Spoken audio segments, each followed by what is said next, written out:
Brigadier साहब, Azerbaijan ने जो पाक फ़ज़ाइया से ट्रेनिंग की बात की है, अमली तौर पे सीखने की ख्वाहिश का इज़हार किया है, तो आप क्या समझते हैं कि पाकिस्तान को इस हवाले से ताउन करना चाहिए और पाकिस्तान ताउन करेगा? अच्छा, एक तो आई एम श्योर आपको हिस्ट्री पता होगी कि आज़रबाईजान की actually I have also visited, एक दफ़ा हम अपने एक स्टडी टूर के सिलसिले में गए थे। तब से I think we had very good training collaboration, जिसमें पाकिस्तान ट्रेन्स देयर ऑफिसर्स जहाँ पे आते हैं हमारे साथ। नेशनल डिफेंस यूनिवर्सिटी में भी है, स्टाफ कॉलेजेस में। लेकिन अभी बात हो रही है एयरफोर्स की ट्रेनिंग की, और जब इनकी आर्मीनिया के साथ लड़ाई हुई है तो एक आप कह लें कि एक खुफिया हाथ था पाकिस्तान का, जिसमें बहुत बड़ी सपोर्ट रही। दैट्स व्हाई इवन इस लड़ाई में अगर आप देखा जाए, टर्की में बहुत सपोर्ट थी, I was myself there, लेकिन Azerbaijan went one step ahead. और जिस तरीके से उन्होंने आई थिंक पजीराई की है पाकिस्तान की, एंड द रीजन इज कि पाकिस्तान बुरे वक्त में काम आया। तो अभी बुनियाल मरसूस के बाद या मार्का हाथ के बाद तो चीजें बहुत चेंज हो चुकी हैं। मैंने कहा एक बी लाइन लगी, साउथ अफ्रीका है, बाकी ममालिक हैं, गल्फ वाले हैं, even American want to know. और स्पेशली यहाँ मल्टी डोमेन वॉरफेयर की बात हो रही है। इस पे हम लोगों ने भी एक पेपर लिखा था 2020 में, जो एयरफोर्स ने भी करके दिखाया है कि ये जो नई लड़ाई है, नया वॉरफेयर है, मोज़ैक वॉरफेयर, इसके लिए I think people want to seek help training from Pakistan, और Azerbaijan is the brother country definitely. और ये एक मॉडर्न वॉरफेयर है जो आई थिंक नेटो और किसी हद तक आप कह लें रशियंस और चाइनीज को समझ है इसकी, या पाकिस्तान को। तो आई एम श्योर उससे पाकिस्तान। अच्छा सर, ये फरमाइएगा कि इकोनॉमिस्ट ने जो आर्टिकल इकोनॉमिस्ट में छपा है उसके मुताबिक पाकिस्तान ने अमेरिका पर जोर दिया है कि जो 2021 में अफगानिस्तान से इनखला करते वक्त वो हथियार यहाँ छोड़ गए थे, उनकी वापसी के लिए मुसर इकदाम करे। तो आप क्या समझते हैं कि इस पे अमेरिका को रद्द-ए-अमल देगा या अमलन कुछ करेगा? ये है तो ये डिफिकल्ट है, लेकिन देखिए एक मॉरल प्रेशर तो है, बिकॉज $7 अरब का स्पेशली स्मॉल आर्म छोड़ा गया। क्या अमेरिकन ये ले जा नहीं सकते थे? What was the design? अभी अल्लाह मालिक, अल्लाह वल्लाह आलम। बेसिकली तो it was to keep the region destabilise.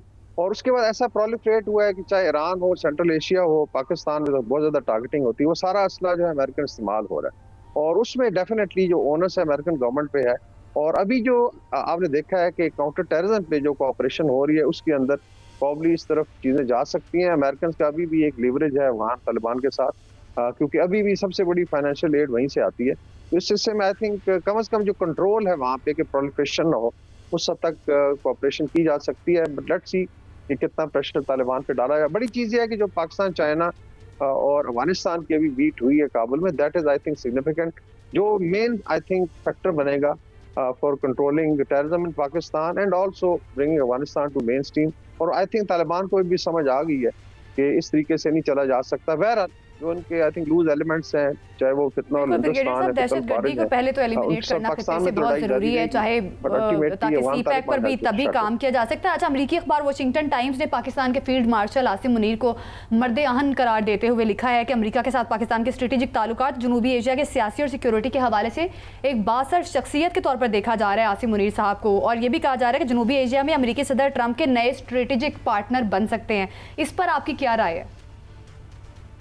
जिसमें आई थिंक एक तो जो पॉलिसी शिफ्ट है, मेनली आई ऑलवेज से कि these are all aftershocks of बुनियाल मरसूस, या मार्का है कि आफ्टर शॉक्स है। भारत को तो समझ आ गई जिस तरीके से उसको डिस्कार्ड किया जा रहा है। अभी अमेरिका को, it's not only president Trump, I think American establishment जो अगर आप देखें, चाहे उनके सेक्रेटरीज हैं डिफरेंट लेवल पे, डिफरेंट मिनिस्ट्रीज के, या उनके थिंक टैंक्स है, अभी न्यूज़पेपर लिख रहे थे, वेरी जेन्युइनली फील कि ये आई think this was a I would say dead horse जिसके ऊपर बेट लगाएगी, और पाकिस्तान को लूज नहीं किया जा सकता because of its importance as a security enabler, security provider. तो definitely there are so many area जहाँ पे कोलैबोरेशन हो सकती है, और उसमें I think field marshal Asim Munir, हमारी मिलिट्री लीडरशिप का बहुत बड़ा रोल रहा है। एक तो पाकिस्तान को इस तरीके से स्टेयर किया गया, और दूसरा दुनिया को दिखाया गया कि कॉन्फिडेंटली मिलिट्री डिप्लोमेसी कैसे काम करती है। आपने खुद देखा इस तरीके से उनको खाने पे मदू किया है, जो बिल्कुल अनप्रेसिडेंटेड है। प्रेसिडेंट्स तो जाते रहे, लाइक जनरल मुशर्रफ थे, general Ayub Khan, but not an army chief. तो उस लिहाज से I think this was very unique moment, और definitely American also weight in that sense. तो अगर आप देखें ताल्लुकात रखने में, चाहे वो चाइना हो, रशिया हो, बड़ी पावर्स हैं, मिडिल ईस्ट है, America, we have to move in all direction. और उस लिहाज से खुश आइंद है कि पाकिस्तान की मिलिट्री लीडरशिप को रिकग्नाइज किया गया है एज रेजोल्यूट स्ट्रॉन्ग और enabler of security in the region South Asia. अच्छा ब्रिगेडियर साहब, ये फरमाइएगा कि सी पैक जो है वो क्योंकि इस खित्ते के लिए ना सिर्फ बड़ा ज़रूरी है बल्कि इस पे चीन जो है उसका बहुत ज़्यादा कंसर्न भी है। तो अब अफ़गानिस्तान से जो वो होके आए हैं वज़ीर ख़ारजा, तो उसमें यह भी कहा जा रहा है कि क्योंकि अब सी पैक उन्होंने अफ़गानिस्तान में तक बढ़ा दिया और वो वस्त एशियाई रियासतों तक जो है वो वन बेल्ट रोड लेके जाना चाहते हैं, सिल्क रूट और ये सारे मामला। तो क्या आपने ये समझते हैं कि इस सारी सूरत हाल में चीन जो है वो अपना किरदार इस तरह से अदा करेगा कि अफ़गानिस्तान और पाकिस्तान के जो ताल्लुकात हैं वो पहले से कहीं माजी की तरह बहुत बेहतर हो जाएंगे? बिल्कुल, चीनी वज़ीर ख़ारिजा ने ख्वाहिश का इजहार भी किया है कि सी पैक को अपग्रेड किया जाए। जी, आई थिंक इसमें अभी कन्वर्जेंस है स्पेशली पाकिस्तान और चाइना की। और देखें, तालिबान ने करके देख लिया। मैं हमेशा कहता था कि नेगेटिव लीवरेज है, दो ही है कि एक है टेररिज्म करेंगे पाकिस्तान में, दूसरा ये है कि आप लेट्स से एक प्रॉक्सी बन के पावर जो पाकिस्तान के खिलाफ है जैसे भारत के साथ दोस्ती कर लेंगे। ये उन्होंने करके देख लिया, इसका काम नहीं आया बिकॉज डायनामिक्स बड़ी डिफरेंट है। अभी मार्का हक के बाद बहुत ज्यादा चेंज हुई है। मैं हमेशा कहता हूँ कि टेररिस्ट ऑल्सो रियलाइज कि उनके बाप को जब फेंटी पड़ी है भारत को, तो अभी उनका कौन परेशान हाल होगा। Taliban has also seen it. देखें, ये लड़ाई सब ने देखी है। फिर चाइना ने आई थिंक ये जो इनिशिएटिव लिया है सी पैक की एक्सटेंशन का, this is a very good I think way of convincing them कि आप नॉर्मल स्टेट बन के रहें। और विन-विन सिचुएशंस में आपको ज्यादा अगर डॉलर्स की सिर्फ बात है तो you can earn billions of dollar अगर आप ट्रांजिट रूट देते हैं और हिस्सा बनते हैं। तो मेरे ख्याल में एक रियलाइजेशन है एंड मोस्ट प्रोबेबली फितनल हिंदुस्तान, फितनल फारिस पे बहुत बड़ा इम्पैक्ट आएगा। एक तो अमेरिका ने डिक्लेयर कर दिया उनके कुछ हिस्सों को एज टेररिस्ट, और दूसरा जब चाइना प्रेशराइज कर रहा है तो मेरे ख्याल में Afghanistan Taliban will now have lesser I would say room for these entities जो है। और ये एक बड़ा ज़रूरी अमल है। बाकी आई थिंक इनके साथ पाकिस्तान मिलिटरी लड़ेगा, यहाँ पे क्रश किया जाएगा। सेफ हेवन्स अभी ख़त्म होंगी। आई एम श्योर इसका ये इम्पैक्ट आ सकता है कि आहिस्ता आहिस्ता अफगान तालिबान रियलाइज़ करें कि इसमें कोई फ़ायदा नहीं है बिकॉज इस लीवरेज का लेट्स से कितने डॉलर वो बना लेंगे। Ultimately if they coordinate cooperate तो उसमें बहुत ज़्यादा फ़ायदा है उनका भी, अफगान अवाम का, then they can have their government, उनकी रिकग्निशन भी हो सकती है।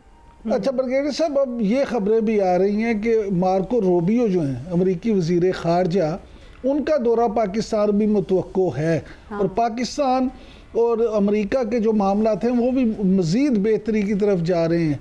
तो आप क्या समझते हैं अक्टूबर या नवंबर में अगर वो यहाँ आते हैं तो उससे भी खित्ते में जो ताकत का तवाज़न है उसमें पाकिस्तान का पलड़ा भारी होगा? जी, आई थिंक ये बड़ा मेजर शिफ्ट होगा। देखें, जब आए थे मार्को रूबियो साहब तो इवन हमारे अपने बड़े तहफ़्फ़ुज़ात थे। He had very strong views on South Asia. By and large वो एक बड़ी डिफरेंट नज़र से देखते थे।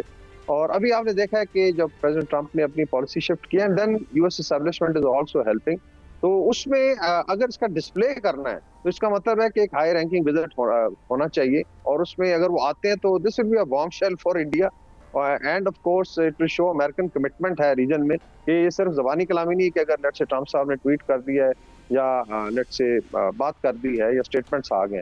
Here is a physical manifestation और आई थिंक बड़े अरसे बाद ये होगा which is welcome because Pakistan America के ताल्लुकात की एक अपनी जेहत है। आपका बहुत बड़ा डायस्पोरा है, पाकिस्तान की एक्सपोर्ट्स का काफ़ी सारा हिस्सा अमेरिका लेता है।